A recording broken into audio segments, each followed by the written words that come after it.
Hey everybody, welcome to the final process video, and this one is about the last section, which is the final design.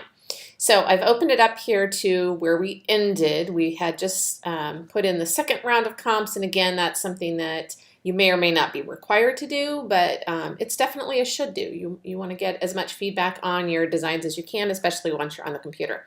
So here we are looking at some of the comments for that final design in the comps, and they're giving some feedback that really should help you decide what to do for the final design and how to present it.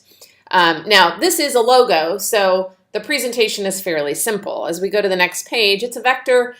This is the final design. I'm explaining, what the design looks like, the things that I thought about, and why I felt this really reflected the client. Again, we always go back to the client and what we're trying to do for them, not just something we think looks cool. I discussed the color that's in here, but again, this is just simply a logo. I'm not seeing it applied any place and not required for this project, but in some instances, you are going to need to show a poster that's printed and in a context photographed. Menu design, you're going to have to print those menus. You need to photograph them and show them in context. And again, that's going to require several things.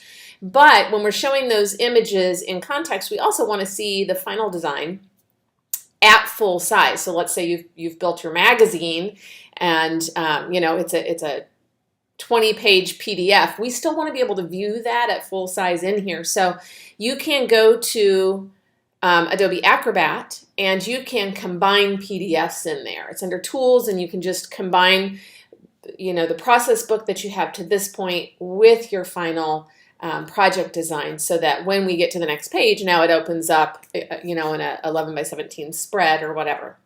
So that way we can zoom in, we can see it at full size, we can make sure that margins are working, that gutters are working, etc.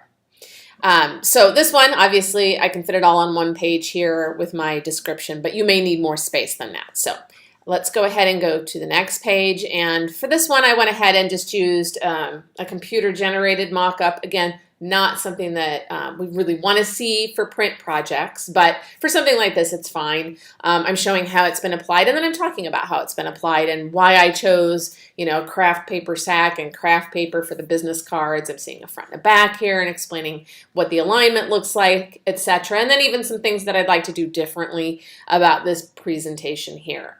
This is an extra step for this particular project, but if you're required to do those in-context photos, you want to make sure that they are the way you want them and you're not having to explain something away there.